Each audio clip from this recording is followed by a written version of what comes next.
Hello everybody and welcome to another episode of Mari's Golden Hour. Thank you so much for joining me. I do apologize if I happen to sound a little bit raspy. I was exposed to the cold-ish evening air a little too often and too much AC, which tends to bring a little tickle to my throat. So I did the lazy person's hot toddy, which really all that is just taking sips of whiskey instead of actually making the full-on hot toddy, which that was the cure-all that I was given as a kid. Mom would make us hot toddies or give us Robitussin or do the Vicks Vapor Rub, and which I don't know if any child who likes Vicks Vapor Rub. That stuff, it was paralyzing. Even though it is just this goo that is spread on your chest, I don't know. There's something about it that you just feel like you cannot move at all whenever that stuff is slathered on you. But yeah, the hot toddies. I always felt like my mom put in too much of the lemon and whiskey for my taste.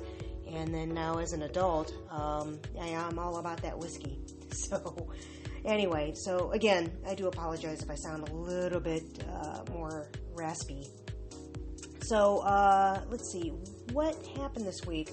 Some stuff happened, other things didn't. Tried to stay productive and focused and whatnot, and was on a pretty good tear for a minute, but then got pulled in a different direction. I didn't stay as focused and disciplined as I wanted, but I was productive in other ways, and even did something that I was unsure about and had a little bit of fear on it, but I'm glad that I did it. That was one of the challenges I had for myself this week. And, yeah, I'm glad I did it. I'm glad I tackled that fear. So, yeah.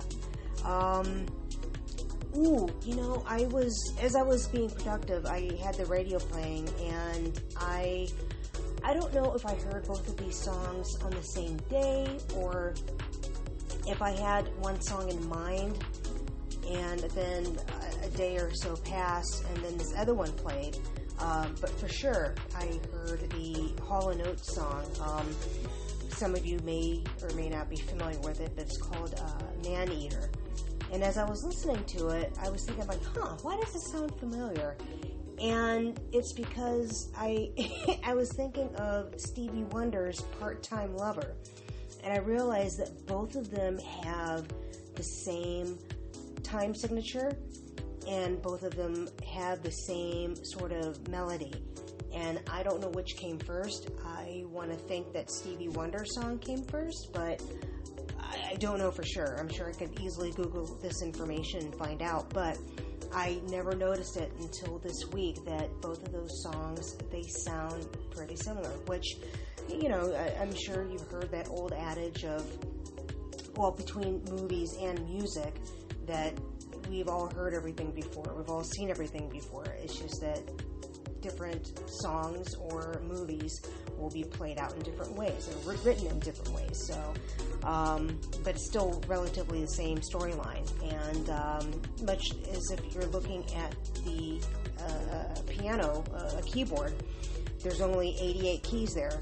And it's just a matter of how you are going to weave those different keys in and out of each other, or play them, or how they follow that scale, so on and so forth.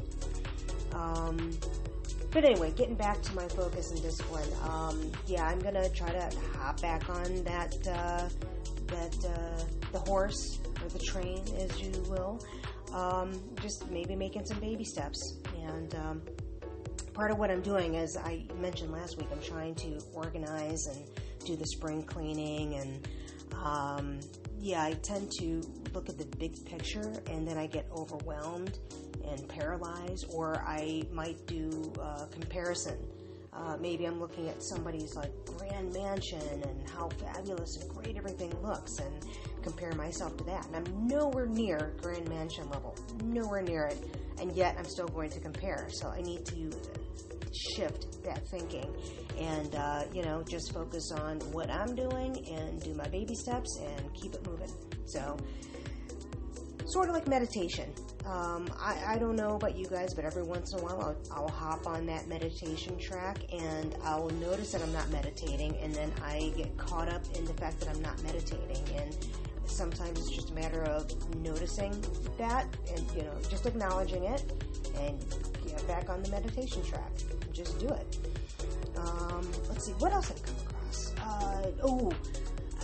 I know this is not new news, and it's something I came across last week and just forgot to mention that Virgin Galactic, apparently they have designs for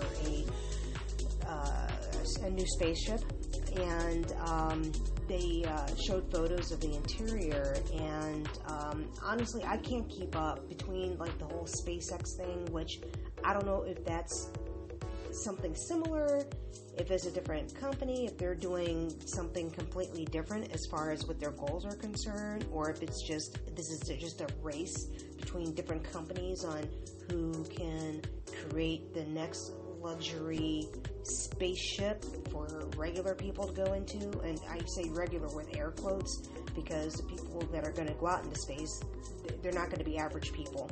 They're going to be the astronauts or the people with the money who can afford to go out to space.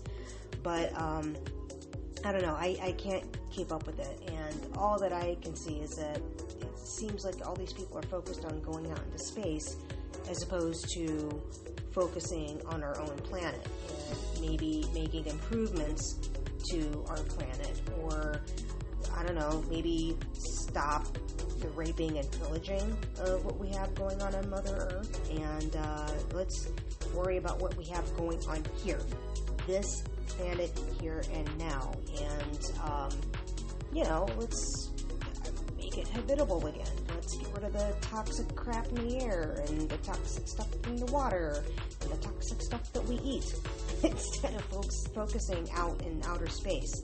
And because I saw that movie, it's that movie Out in Space with who was it, Brad Pitt, what was it, Ad Astra.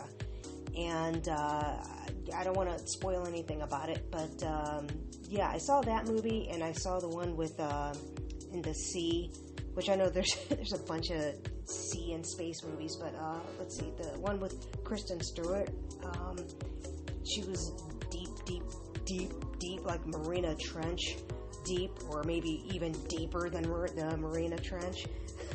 Or is it the Marina or the Mariana? I think it's the Marina Trench. Yeah, I think that's as deep as has been explored or has not been explored, but they're going to name it. Both of those extremes. Yeah, you can have it. I'm okay being here on Earth. I don't have any interest in going out into space, unless I'm absolutely forced to go out there. But yeah, no thanks. But I don't know. I read the article on the Virgin Galactic spaceship, and they were all about making it comfortable during travel and interactive during weightlessness, and all that I saw was that it would be expensive, which, once I got through the article, and it looks like there's $1,000 deposit, which, depending upon what your coffers can handle, that is reasonable. But for a 2.5-hour journey, it's like $250,000. So I guess, again, if you have the money to burn and the money coming out of your tuchus to spend, hey, have at. Go ahead and spend your money on going into outer space. But I'm fine. I'm fine here on Earth. But it looks like it will not just be for commercial space fare. I want to call it airfare, but it's space. It's space fare. But they're accommodating the spaceship to have other payload on there, and for scientific missions that are going to go out into outer space. So, all right, well, good for them. Not my bag. What else? I don't know how I came across this or why I thought of it, or I don't know what triggered it. I don't know if it was my own thoughts or if I read an article about it, or if I saw it in a movie or heard it someplace, chessboxing. And I wondered, is this a real thing? And yeah, apparently it is. It's a hybrid of what it obviously states, chess and boxing. And it's apparently a real thing where they alternate the rounds between boxing and chess. And apparently it originated from a French comic book artist who had I guess chess boxing was a thing in this comic that was written in, like, I think 1992, where they ended up playing, they fought their boxes, the matches, the boxing match. So they ended up, playing all the different rounds of boxing and fought, and then at the end of that, they ended up playing chess. The more modern adaptation that I believe started in 2003, that's when they ended up alternating the rounds between boxing and chess, and then doing a round of boxing and then another wave of chess. And I don't know if I'd like to think they probably time that chess round. Maybe it's 2 minutes of playing chess, and then they get back into boxing. And and it's played to this day, as far as I know. I personally have not seen a match, but I'm sure it exists someplace out in Russia or in England or Berlin. I don't know, someplace over in Europe. And that's relatively it. It's been a light week. As far as things happening, at least on my end, not saying out in the world, because a lot of stuff has been happening out in the world. A lot of heavy stuff, which I'm sure everybody has seen that, and I don't want to dwell on it, but it is acknowledged. I am very aware of what's going on out there.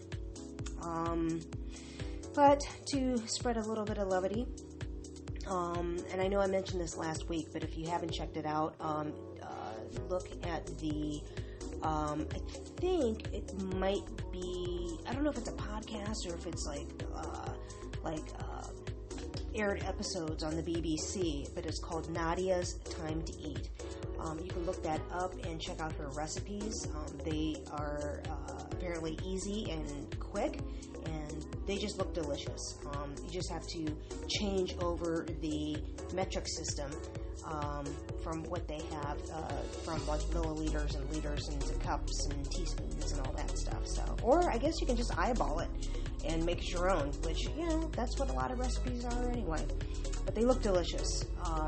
Still have yet to try it, so somebody try it out, because I need to live vicariously through somebody else. Let's see, do I have a story? I do have plenty of stories. I'm trying to figure out which one to share where I'm not going to incriminate somebody else. And I also don't want to get too long-winded with this. But let's see. Do I have a short story? A short one? Well, all right. Here's kind of a short one. It involves me embarrassing myself. I remember being out on what I thought was just us being friends and hanging out, only to realize that, this is a date. Okay, I didn't realize that. And I do have to sometimes need to be metaphorically or figuratively knocked over the head and told that, hey, yes, this is a date. I am into you. Because otherwise I'm thinking we're just hanging out and we're just being friends and sharing a laugh. I can be clueless in that regard on occasion, sorry. But I was out, and then once I realized that it was a date, that's when my nerves ended up kicking in, and I was so focused on that, I couldn't even enjoy my surroundings, and I ended up getting a Charlie horse, and I was doing my damnedest to play it off and be all cool and relaxed. But man, that Charlie horse sure did hurt. And hopefully I played it off. I don't know. I could ask, but I'm kind of a scaredy cat and I don't want to. So But yeah, I played it off as smooth as I could, but it was a nice romantic setting. But man, I could not enjoy it at all because of that darn Charlie horse that I was trying to play off and be cool throughout. So anyway, thank you again for hanging out with me and listening to my ramblings on. And I hope that you are all staying safe, staying sane, staying protected, and staying hydrated, and staying fed, and all of that good stuff. And, something positive to do this week. Tell somebody that you love them. Or, you know what? Tell somebody that you like them, or tell them, give somebody else a compliment. How's that? If telling them that you love them or you like them makes you feel kind of weird, especially if it's to a stranger, give somebody a compliment. And make sure it's not fake. It doesn't have to be something that you don't mean, but just give them a compliment. And it's a little exercise that I have given to my students on occasion, and I'm going to share that with you now.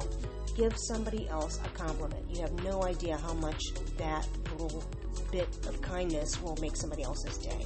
And with that, enjoy the rest of your golden hour, and ciao.